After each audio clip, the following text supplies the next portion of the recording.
Bonjour à tout le monde, puis bienvenue à notre première session de Parlons-en.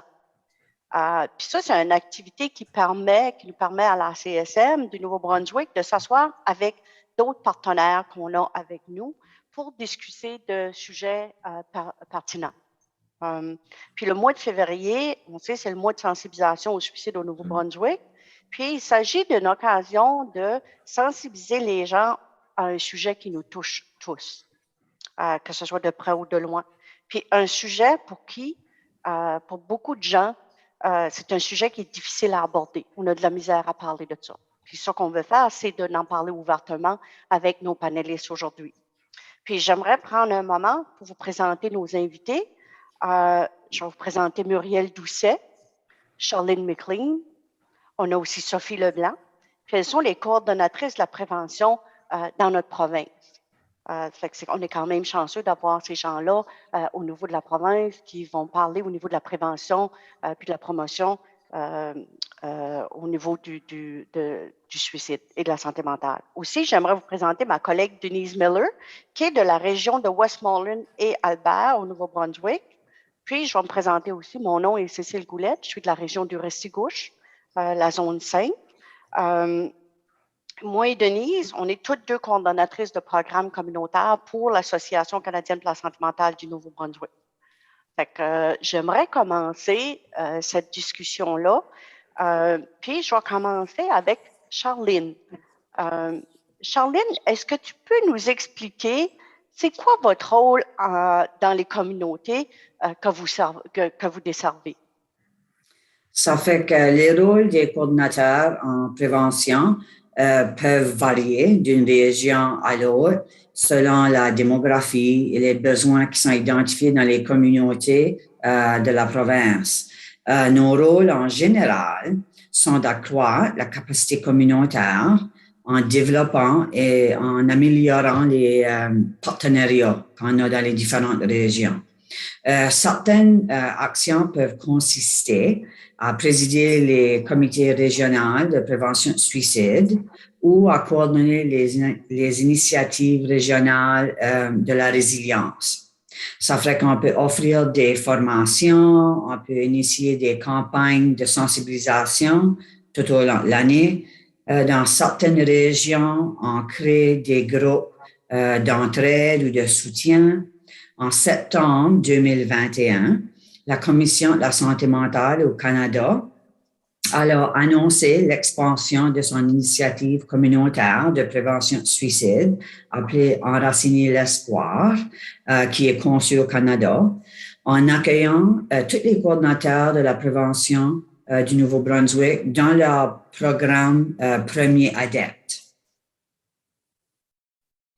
C'est super qu'on ait dans chacune des communautés des coordonnateurs de programmes au niveau de la prévention du suicide. Oui. Charlene, combien y a-t-il des coordonnateurs en prévention de la province? Au Nouveau-Brunswick, on est 8 coordonnateurs de la prévention du suicide à travers la province. 4 des coordonnateurs sont avec Vitalité, qui est la Régie régionale de la santé, Vitalité, puis le 4 avec Horizon, qui est aussi la Régie régionale de la santé. Mais nous relevons tous des équipes communautaires de traitement et dépendance et de la santé mentale. Puis, si je demandais à Sophie, ça fait combien de temps que ce programme-là existe?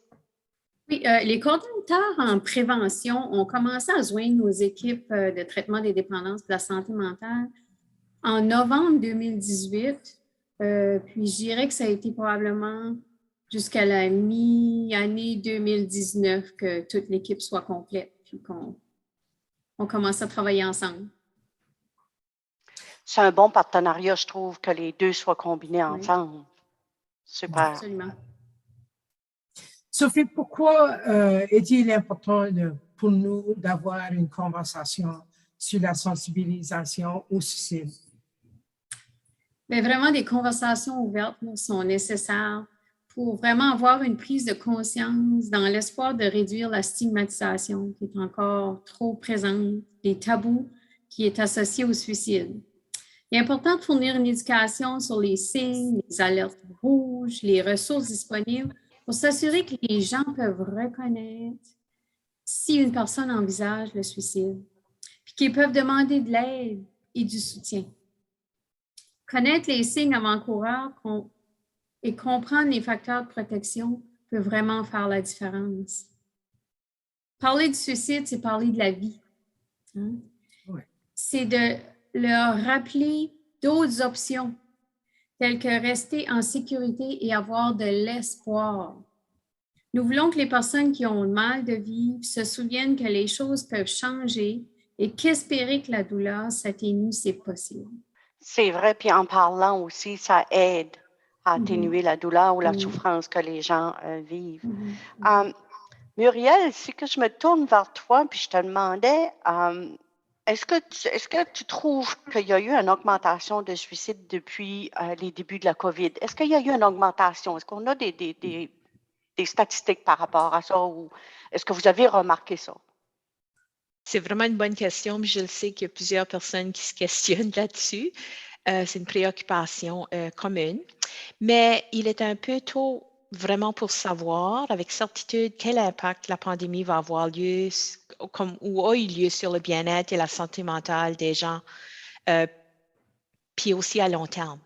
C'est vraiment une zone grise, c'est pas noir et blanc, parce que tout le monde réagit différemment au stress, puis aussi à des moments différents. Ça fait, à ce moment-ci, c'est certain qu'on sait qu'il y a eu un impact sur le bien-être mental des gens. C'est garanti, c'est certain, on en parle. Mais à l'heure actuelle, il n'y a aucune preuve qu'il y a eu une hausse de cas de suicide reliée à la pandémie. C'est quand même des bonnes nouvelles aussi. Oui. Puis on sait que, puis on vit tous dans la pandémie, puis on sait que ça a un impact sur notre santé mentale. Fait que on voit ça, là, on voit que les gens. Puis c'est le fun que les gens en parlent aussi. Fait que ça a ouvert la conversation. Ouais. Muriel, quel programme existe dans la province pour la prévention des suicides? Il y en a beaucoup.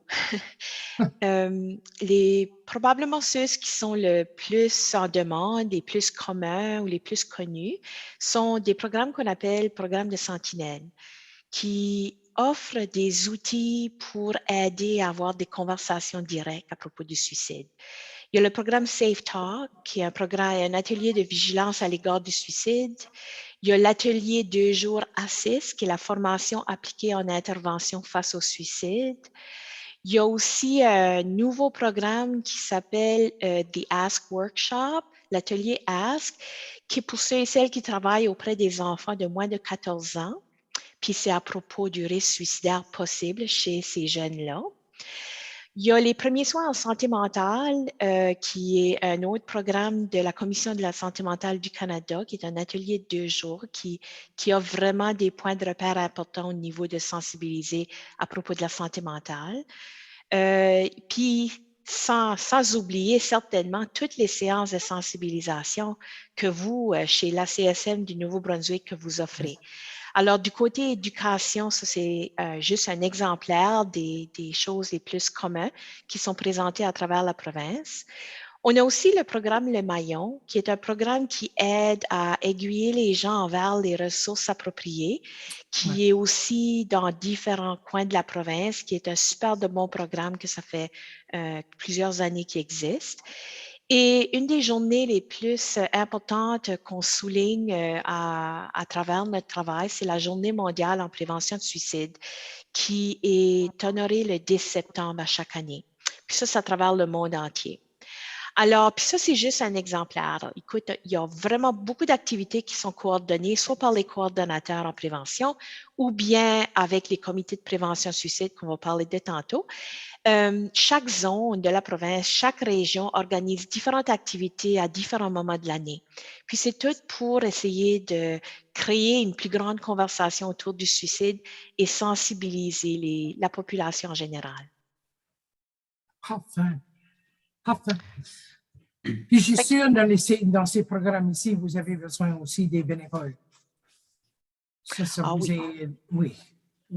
Ça aide beaucoup à avoir des bénévoles. Parfait. Absolument, parce qu'il y a tellement d'activités qui sont dans chacune des régions du Nouveau-Brunswick, puis ça prend des gens pour aider à organiser, puis aussi délivrer ces programmes-là aussi. Charline, c'est quoi les ressources qu'on pourrait trouver ou les ressources qui sont disponibles au niveau de la prévention du suicide? Ça fait quelques-unes des ressources qui sont disponibles aux gens à travers la province du Nouveau-Brunswick. On a CHIMO, par exemple, qui est une ligne d'écoute provinciale accessible 24 heures par jour, 365 jours par année. Il y a Jeunesse J'écoute, qui offre l'intervention professionnelle 24 heures par jour, 7 jours par semaine. On a le 211 Nouveau-Brunswick, un service d'information. Ça peut aider aux gens à trouver les ressources qu'ils peuvent chercher. Ça pourrait être physique, ressources pour la santé mentale, ça pourrait être pour la sécurité alimentaire, ça varie. Il y a l'écoute Espoir. C'est un service d'intervention et counseling en cas de crise pour les peuples autochtones au Canada. Ça, c'est 24 heures par jour, 7 jours par semaine. Puis là, il y a la ligne trans qui fournit un soutien par les pairs trans, puis aussi le service de Canada. On a quand même beaucoup de ressources qui sont aussi canadiennes que les gens peuvent appeler puis peuvent avoir des services aussi. Ça fait que c'est quand même bien aussi. Puis il y a aussi les services de dépendance et de santé mentale dans chacune des zones qui est disponible. À chacune des régions, oui, c'est vrai, parce que ces ressources-là sont là aussi puis sont ouvertes 24 heures sur 24. Pour le centre de traitement des dépendances, je crois. Je pense qu'ils sont de 8 heures à 4 heures, mais il y a aussi les hôpitaux, l'urgence, il y a la detox, l'unité detox. Ça fait qu'il y a différentes d'autres ressources qui sont peut-être ouvertes 24 heures par jour. Super, merci Charline. Muriel, tu avais mentionné brièvement que tu avais parlé un petit peu des comités de prévention de suicide. Peux-tu en parler un peu des comités dans la province, nous expliquer un petit peu plus là? Oui, c'est des comités qui sont dans toutes les régions. Puis en fait, ça a commencé au début des années 90, où est-ce que le Nouveau-Brunswick a établi des réseaux régionaux composés de diverses personnes qui étaient préoccupées par les suicides, puis qui voulaient faire une différence dans notre province. Alors, c'était des gens de la communauté, des gens qui travaillaient auprès du ministère, de différents ministères, mais aussi des agences à but non lucratif, un mélange de différentes personnes. L'objectif principal de ces comités à l'origine était de fournir une sensibilisation, de l'éducation et aussi un soutien à la communauté dans les 3 composantes principales très bien connues comme prévention, intervention et postvention. Donc, tout devait s'enligner en dessous de ces 3 composantes-là. Aujourd'hui, nous continuons encore actuellement d'avoir des comités locaux. On en a 14 à travers la province. Puis, ces groupes de travail continuent d'aligner les priorités et les activités basées sur les meilleures pratiques. OK. OK, c'est bon. Ça fait que c'est bien que dans chacune des régions, qu'il y ait un comité au niveau de la prévention du suicide. Ça fait que, comme ça, c'est dans chacune des régions qu'il y a des activités qui se passent aussi. C'est ça. Puis, on est affilié puis associé à chacun de ces comités-là. Là. Alors, on est relié d'une façon ou d'une autre. Il y en a certaines d'entre nous qui seraient peut-être présidents ou coordonnateurs de ces comités-là, mais on essaie de travailler ensemble. Mm-hmm. Puis nous aussi à la CSM, Denise, on est partenaire aussi sur les comités de prévention du suicide pour aider aussi à organiser les activités et des choses comme ça aussi. Oui. Sophie, si je te demandais, c'est quoi les signes qu'on pourrait remarquer chez une personne qui pourrait nourrir des pensées suicidaires? Oui, je pourrais vous partager les signes les plus courants, mais ce ne sont pas les seuls à prendre en considération. Hein? Il peut y avoir plein de signes que je n'ai pas nommés aujourd'hui qui peuvent quand même ce qui veut dire qu'il faut toujours être alerte à ce qu'on voit, à ce qu'on ressent. C'est très important. Des fois, on voit qu'il y a une augmentation dans la consommation de substances, soit les drogues ou l'alcool. Des fois, on ressent que les gens, ils vont le dire ou on va le ressentir qu'ils n'ont aucune raison de vivre. On semble qu'il n'y a plus de sens à leur vie. Ils vivent de l'anxiété, souvent de l'agitation, difficulté à dormir ou ils dorment tout le temps. Ils vont se sentir piégés, ils vont se sentir pris au pied du mur, comme s'il n'y avait plus d'options, il n'y avait plus d'issue. Il y a un sentiment de désespoir qui est présent souvent. Souvent, les gens vont s'isoler aussi de leurs amis, de leur famille, puis de la société en général. Il y en a qui vivent de la rage, de la colère, même une recherche de vengeance des fois. Ils vont agir des fois de manière imprudente, puis ils vont s'engager dans des activités risquées sans trop y réfléchir. C'est des gestes souvent impulsifs. Il va y avoir des changements d'humeur extrêmes. Il y a des personnes qui vont donner des biens précieux, leurs biens précieux. Menacer de se blesser ou de mettre fin à ses jours ou parler de vouloir se blesser ou parler de vouloir mettre fin à ses jours. Chercher des moyens pour mettre fin à ses jours en cherchant à avoir accès des fois à des armes à feu, à des médicaments, des pilules accessibles ou vraiment d'autres moyens. Ils vont parler ou écrire sur la mort, l'agonie ou le suicide. Ce qui est très important de reconnaître aussi, c'est les pertes subies dans le passé ou dans le présent. Puis les tentatives de suicide antérieures sont des facteurs de risque qui doivent également toujours être pris en considération. Fait qu'il y a quand même plusieurs signes qu'on peut remarquer chez une personne qu'il y a quelque chose qui ne va pas. Absolument. C'est ça. Puis ça, c'est certains signes. Puis c'est sûr, plus qu'on connaît la personne, plus qu'on va remarquer des choses aussi, qui n'est pas habituel à elle aussi. Fait qu'il peut nous inciter à aborder cette personne-là pour voir qu'est-ce que c'est qui ne va pas. Merci beaucoup, Sophie. C'est vraiment des bons signes à voir aussi chez une personne. Puis, comme tu mentionnais, ce n'est pas juste les seuls signes. Il y en a beaucoup d'autres aussi, là. Il y en a plein, c'est ça. Oui. Absolument. Puis plus qu'on connaît la personne, plus de signes qu'on va pouvoir remarquer chez une personne qu'on ne remarquera peut-être pas chez un autre aussi. Absolument. Super, merci. Muriel, Sophie nous a partagé des signes. C'est que nous autres, on questionne si quelqu'un a peut-être des idées de la suicide. Qu'est-ce que c'est les suggestions, les stratégies pour aider une personne en difficulté? C'est vraiment une bonne question. Premièrement, il faut en parler ouvertement et directement. Donc, en autre mot, de les approcher, d'exprimer notre inquiétude et de demander très direct, avez-vous des pensées de suicide? Penses-tu à t'enlever la vie? C'est des choses qui sont importantes à verbaliser puis questionner. C'est à ce moment-là qu'on diminue le stigma puis qu'on va être capable de peut-être leur offrir de l'aide appropriée. Faire de l'écoute active, écouter la personne avec inquiétude et aussi sans jugement. Donc, de façon générale, ça, c'est des choses certainement à faire, mais si je peux aller un petit peu plus en profondeur, des fois, demander à la personne si elle s'est déjà sentie malheureuse pendant une longue période de temps.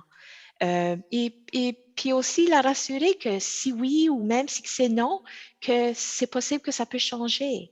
Surtout si on déjà passé à travers des moments difficiles dans le passé, ça va peut-être leur permettre de reconnaître un petit peu d'espoir que ça peut changer, même s'ils se retrouvent là de nouveau. Il y aurait aussi d'être particulièrement inquiet. Moi, c'est une recommandation que si la personne consomme soit de la drogue et ou de l'alcool, que leur jugement peut être altéré. Alors, il faut vraiment porter attention à ce genre de comportement-là. OK? Puis peut-être les aider à reconnaître que ces comportements-là peuvent altérer vraiment leur jugement quand ils ne se sentent pas bien. D'offrir ou de donner à la personne des numéros de crise, des numéros de ressources que peut-être ils ne connaissent pas et aussi de les aider à faire l'appel, d'être là avec eux autres, même faire l'appel pour eux, puis ensuite leur donner le téléphone. Ça prend beaucoup de courage de faire le premier pas pour aller chercher de l'aide.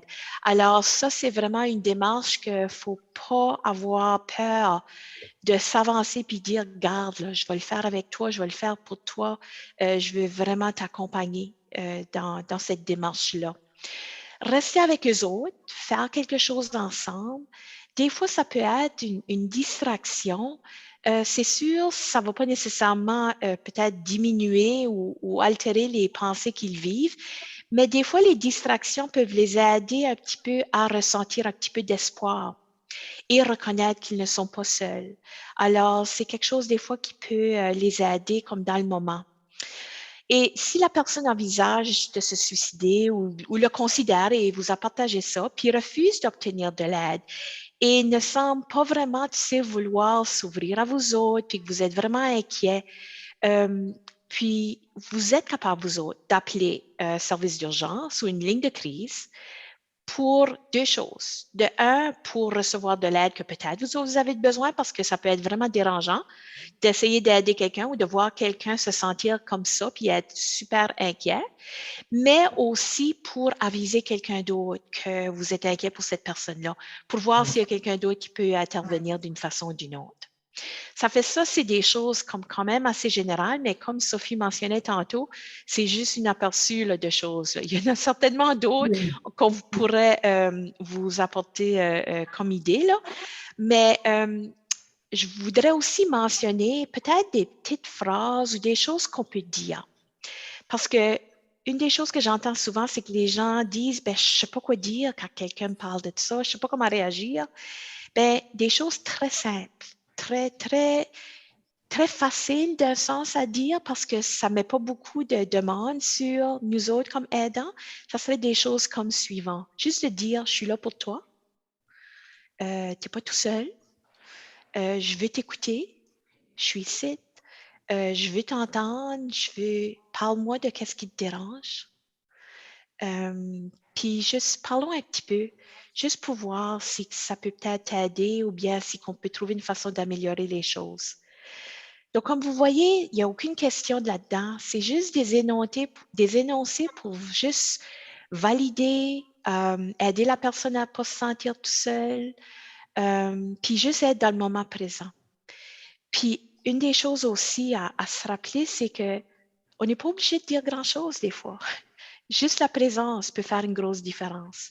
Puis laisser la personne l'occasion de se vider puis de ressortir les émotions qu'ils vivent, même si les émotions sont juste des larmes aussi, de permettre à la personne un endroit sécuritaire, un espace sécuritaire pour pouvoir se vider des émotions puis des sentiments, peut les aider sur le chemin de se sentir, sur la route de pouvoir mieux se sentir ou de commencer à laisser aller un petit peu la souffrance qu'ils sont en train de vivre. Une des choses que je n'ai pas mentionné encore, que je veux que les gens sachent, c'est que aider quelqu'un ne veut pas dire qu'on trouve une solution à tous leurs problèmes. Au contraire, on n'a pas la solution. On n'a pas toutes les réponses. Malgré qu'on peut offrir des petites pistes d'idées ou des choses à faire, des fois, juste rassurer la personne qui ne sont pas seules puis qu'on veut être là pour les accompagner à travers de ça, va faire toute la différence qu'ils ont besoin. Oui, l'espoir, c'est incroyable, l'espoir que ça nous donne. Mais quand tu disais les petites phrases à dire, ça m'a mis vraiment confortable. C'est comforting, OK? Ça m'a mis vraiment à l'aise. Puis là, me semble, moi, j'étais vraiment comme, ouais, ça, je peux dire. Ça, je peux dire, puis je peux être honnête à le dire. Oui, je vais t'écouter. Oui, je veux savoir ton histoire. Oui, on va trouver des ressources ensemble. Je peux t'aider avec ça. Tu sais? J'aime ça. Ouais, une bonne réponse. Merci beaucoup, Muriel. Tu es bienvenue. C'est vraiment juste une façon de démontrer de l'empathie et de la compassion pour la personne. Ouais. Puis aussi, qu'est-ce que je trouve bien aussi, c'est pas à nous autres à trouver la solution. C'est pas de se mettre ça sur les épaules. On est juste là pour écouter, on est là pour aider. On n'a pas les réponses, comme tu mentionnes. Puis c'est bien de le dire, puis de dire à la personne, oui, je suis ici, je vais t'aider. Puis j'aimais aussi la phrase que tu disais, peut-être que la personne, pour appeler une ligne d'écoute, que si elle n'est pas capable d'appeler, on peut appeler pour elle, puis après ça, lui donner le téléphone. Au moins, elle s'arrête où appeler, puis comment le faire aussi. Parce que des fois, juste donner un numéro de téléphone, peut-être que la personne n'appellera pas, mais ce qu'on appelle avec elle, quand elle est là, elle sait comment utiliser la ressource. Ça va aider énormément. Fait que c'est toutes des choses qui sont réconfortantes. Puis même si que la personne, les silences, des fois, on est inconfortable avec des silences. Hein?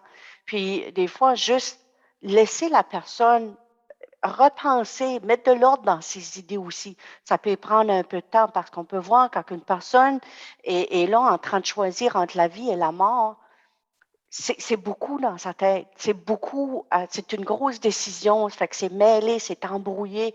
Elle a besoin d'un peu de temps pour essayer de voir tout ça. Fait juste d'être là puis de l'écouter. Aussi, quand elle parle, ça va alléger sa souffrance aussi. Ça va peut-être voir un peu plus clair dans tout ce que c'est qui se passe dans sa vie, de le verbaliser. Puis j'aimais beaucoup aussi, Muriel, quand tu disais de poser la question directement. Parce que quand on pose la question directement, on veut une réponse. Est-ce qu'il s'agit de suicide ou ça peut être autre chose? Puis c'est comme, wow, OK, c'est pas le suicide, on est correct, mais on peut aider la personne avec d'autres choses aussi. Puis si c'est le suicide, mais là, on sait, OK, là, il y a quelque chose qu'il faut qu'on mette en place, on veut garder la personne en sécurité. Absolument. Ouais. C'est super, c'est super. Si je me tournais maintenant, parce qu'on a parlé beaucoup des signes, on a parlé des stratégies, tout ça, si je me tournais vers Charline, puis je te demandais, Charline, à quoi ça va ressembler à l'avenir, comme au niveau de la prévention, au niveau de la sensibilisation face au suicide dans notre province, à nous autres, au Nouveau-Brunswick. C'est quoi l'avenir nous réserve par rapport à ça? Ça fait comme quand on a déjà mentionné précédemment, la province du Nouveau-Brunswick a été acceptée pour faire partie de la deuxième phase du projet Enraciner l'espoir avec la Commission de la santé mentale du Canada. Le programme est appelé Premier Adepte. Ça va nous donner accès à des pratiques puis des outils qui sont fondés sur des données probantes, ainsi que la possibilité de tirer des leçons des 5 dernières années du travail qui s'est déjà produit dans les diverses régions à travers du Canada. Ça fait qu'on espère de renforcer les capacités de sensibiliser, de faire plus de sensibilisation à travers des 5 piliers. Ça fait que les 5 piliers sont le soutien spécialisé, formation et réseau, la sensibilisation du public, l'accès sécuritaire aux méthodes, puis la recherche. Ça fait, on prend la prévention du suicide au sérieux, puis on croit qu'en s'attaquant ouvertement à la stigmatisation, qu'on peut et on va faire une différence. Oui. Je trouve ça vraiment fantastique parce que si je regarde au niveau des années, comment de chemin qu'on a fait au niveau de la prévention du suicide. Là, toutes les choses qui ont été mises en place, les programmes qui sont là, les ressources qui sont là. Puis encore là, un autre programme, parce que c'est que Enraciner l'espoir, c'est quelque chose de gros aussi, pour la province aussi. Là. Puis partout au Canada, je pense que ça va aider énormément de gens à mettre beaucoup plus de choses en place pour aider justement les gens qui ont besoin de l'aide aussi. Là. Fait que je trouve ça vraiment super aussi. Puis je regardais, on a parlé au niveau de la stigmatisation. Si jamais ça m'amène à poser une autre question, est-ce que vous apercevez qu'il y a une diminution au niveau de la stigmatisation dans la province? Est-ce que c'est quelque chose que vous remarquez? Là, je pose au panel. Je peux commencer, puis quelqu'un d'autre peut ajouter. Ça fait quand même plusieurs années que je travaille dans le domaine, puis c'est certain qu'on avance, mais on avance à petits pas. Puis je pense que depuis le début de la pandémie, ça a certainement apporté à la surface l'importance de la santé mentale des gens. à cause des conditions où est-ce qu'on devait s'isoler et ces choses-là. Donc, je pense que oui, qu'on avance à diminuer le stigma, mais je suis pas sûre qu'on l'a tout diminué. Je pense qu'il y en a encore qui existent. Puis je pense que c'est juste un de ces phénomènes-là que ça va toujours exister d'une certaine façon, mais c'est certain qu'il y a plus d'occasions d'en parler. Il y a plus de gens qui se sentent à l'aise de verbaliser peut-être leur propre expérience. Quand on pense à des journées comme la journée Belle, il y a beaucoup de personnes maintenant qui n'en parlent ouvertement. Puis ça aide à d'autres personnes de s'ouvrir puis de partager un petit peu leur vécu. Parce qu'à quelque part, soit que ça nous a affecté nous autres personnellement directement ou quelqu'un qu'on connaît. On ne peut pas s'échapper de ça. C'est sûr que ça nous touche. Puis, je pense qu'il y a de la valorisation de n'en parler ouvertement. Ça encourage d'autres gens à en parler ouvertement aussi.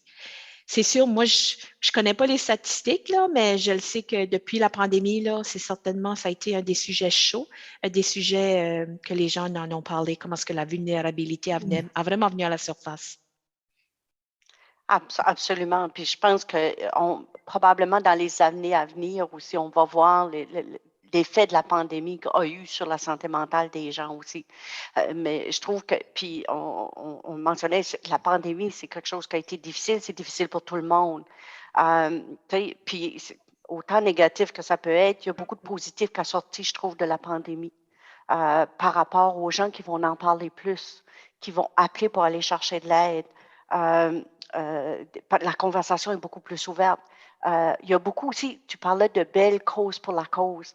Il y a beaucoup aussi de personnalités publiques qui parlent maintenant de leur témoignage, de leur vécu avec des problèmes de santé mentale, avec ou ce que c'est qu'ils ont eu recours à des services par rapport à des pensées suicidaires aussi. Fait que beaucoup plus ouvert, ça va inciter beaucoup plus de gens à en parler aussi. Puis je sais qu'au niveau de la CSM, on travaille fort pour essayer d'éliminer le stigma. On veut enlever ça pour que les gens peuvent aller chercher de l'aide sans être stigmatisés ou dévalorisés ou de se sentir à part ou de ne pas vouloir aller chercher de l'aide de peur d'être étiqueté. C'est ça qu'on veut. On veut que les gens, parce qu'on sait qu'au niveau de la santé physique, si on a mal en quelque part, on va aller voir le médecin. On ne va pas attendre des mois. Fait qu'on devrait avoir la même chose, on devrait sentir de la même façon pour aller chercher quelque chose si on a des pensées ou si ça ne va pas bien mentalement, psychologiquement, qu'on ne se sent pas bien dans nos émotions, d'aller voir quelqu'un pour nous aider aussi. Est-ce qu'il y a quelqu'un d'autre qui aimerait rajouter quelque chose? Bien, je peux peut-être ajouter une petite expérience que j'ai vécue la semaine dernière, puis ça me fait penser au stigma, tu sais, parce que c'est difficile à mesurer si on avance ou si on n'avance pas. Mais quand on a des conversations de ce genre ici que je vais vous partager, bien, ça nous dit, bien, regarde, on a fait un bon bout de chemin, je pense. Il y en a encore à faire, mais on a fait un bon bout de chemin. La semaine dernière, j'ai dû intervenir avec les pompiers de notre région qui ont été sur un incident critique. Puis, il y avait un monsieur qui était là, que ça faisait 30 ans qu'il était pompier volontaire. Puis, il m'a partagé, il a dit « Wow, ça aurait tellement été plaisant d'avoir ce genre de session-là, un débriefing comme qu'on a eu ce soir, 30 ans passés. » Mais il dit en même temps, peut-être 30 ans passés, qu'il n'y aurait pas eu l'ouverture qu'on a aujourd'hui. Ça fait que je trouve ça le fun venant de quelqu'un, d'un homme, venant de premiers répondants qui partagent ça. C'est que je me dis, oui, je pense qu'on a fait un bout de chemin, puis je pense que les gens sont beaucoup plus ouverts maintenant, puis ils sont beaucoup plus conscients que, écoute, n'importe qui peut avoir un problème de santé mentale, n'importe quand, puis il n'y a rien là de demander de l'aide, puis de recevoir l'aide qu'on a besoin. Je dis tout le temps, plus vite qu'on demande de l'aide, plus vite va être le rétablissement. Tu as bien parlé, Sophie, c'est vrai tout ce qu'il a dit. Je pense que 30 ans passés, là, on n'aurait pas été si ouvert pour avoir la conversation, même 10 ans passés. Donc, il a bien parlé, oui. Absolument. Puis même dans notre travail aussi, moi j'ai commencé avec la CSM, on faisait des kiosques dans la communauté, puis les gens passaient en avant des kiosques puis se tournaient la tête. T'sais. Puis à cette heure, maintenant, quand on a des kiosques, les gens viennent nous voir puis nous partagent qu'ils ont eu, par rapport à eux autres mêmes aussi, qu'ils ont eu à un moment donné recours à de l'aide pour leur santé mentale ou qu'ils ont un proche d'eux autres qui ont des problèmes de santé mentale. Fait qu'ils sont beaucoup plus ouverts à en parler maintenant parce qu'ils savent qu'il y a de l'aide là, il y a des services qui sont là aussi. Puis à travers les groupes qui sont offerts aussi, puis tous les programmes qui sont offerts, les gens peuvent plus aller chercher de l'aide. Puis je regarde juste avec le Zoom qu'on fait maintenant, les gens ont plus accès aussi à l'information, n'ont pas besoin de se déplacer pour aller chercher de l'aide. Comme si je regarde au niveau de l'association, les services qui sont offerts, au niveau des programmes, au niveau des webinaires, il y a une série de webinaires puis de groupes aussi que les gens peuvent aller. Et c'est gratuit. C'est gratuit. C'est de l'information qu'on va chercher aussi. Ça fait que c'est quand même bien. Ça fait que, en tout cas, je vais vous dire merci beaucoup pour tout le partage puis la bonne information aussi. Oui. Parce que là, on arrive à la fin de notre conversation aussi. Puis, je veux prendre le temps de vous remercier d'avoir pris le temps d'être avec nous autres aussi pour avoir cette conversation-là qui est tellement intéressante et qui est tellement importante aussi pour tout le Oui. monde. Fait que merci beaucoup à Muriel, à Sophie, à Charline, à toi aussi, Denise, pour avoir coordonné ça, puis tout organisé ça. Ça fait qu'un gros merci à toi aussi. J'aimerais aussi faire savoir que l'Association canadienne pour la santé mentale du Nouveau-Brunswick, c'est un organisme sans but lucratif qui existe au Canada depuis plus de 100 ans. Fait que c'est la plus vieille organisme à but non lucratif au Canada. C'est quand même quelque chose. Ils travaillent pour aider les gens dans leur rétablissement, la résilience, au niveau de la stigmatisation, de l'éducation, de la revendication. Ça fait qu'il y a beaucoup de choses qu'on fait. Puis on offre une foule de programmes, de présentations, comme que je disais tantôt, des ressources qu'on a aussi pour être capable d'aider les Néo-Brunswickois à se concentrer sur leur santé mentale, à prendre soin, puis surtout maintenant, durant la pandémie, où c'est qu'on a eu beaucoup de restrictions, il y a eu beaucoup de choses qui ont été mises, puis on a vu beaucoup de choses. Fait que c'est prendre soin de sa santé mentale. On a 18 bureaux au niveau de dans la province, puis vous pouvez trouver toutes nos coordonnées sur le site de l'Association canadienne pour la santé mentale au www.cmha.ca. Puis sur toutes nos coordonnées aussi, les webinaires sont là aussi. J'invite les gens aussi à aimer puis à partager puis de suivre notre page Facebook aussi. On a une page Facebook. Aussi, on a de l'information sur différents sujets. Aussi. Puis aussi, quand on fait la publicité, on la fait sur nos pages Facebook. Puis chacune des régions du Nouveau-Brunswick, on a une page Facebook communautaire dans nos régions, puis on a aussi celle-là provinciale. Donc, on partage beaucoup les informations ou les programmes qui vont commencer, les webinaires qui vont être donnés, tout ça. On a aussi notre chaîne YouTube. Puis ça aussi, il y a beaucoup de webinaires qui ont déjà été enregistrés. Il y a beaucoup d'informations par rapport à ça aussi. Puis aussi, vous pouvez aller dans chacune de vos régions puis faire appel à la coordonnatrice de programme communautaire qui est dans votre région. Que ce soit pour des ressources, que ce soit pour de l'information au niveau de la santé mentale. On va être capable de vous aiguiller, on va être capable de vous donner des réponses, puis on va essayer de trouver les réponses qu'on ne les a pas aussi. Ça fait que, Denise, je vais te laisser la parole si tu avais quelque chose à rajouter. Merci à tout le monde. Merci. Merci à les femmes qui ont pris le temps pour partager avec nous autres aujourd'hui l'information qui est, comme on a dit, vraiment importante. C'est une discussion qu'on commence à avoir plus souvent avec eux autres qu'on aime, qui sont importants à nous autres, vraiment pour lui laisser savoir qu'on est là. Ils ne sont pas tout seuls. So, on vous remercie beaucoup et à la prochaine. Oui, absolument, parce que sûrement, on va vous recontacter pour avoir d'autres conversations sur d'autres sujets. Ça fait que je pense que c'est important. Merci beaucoup. Bonne journée à vous.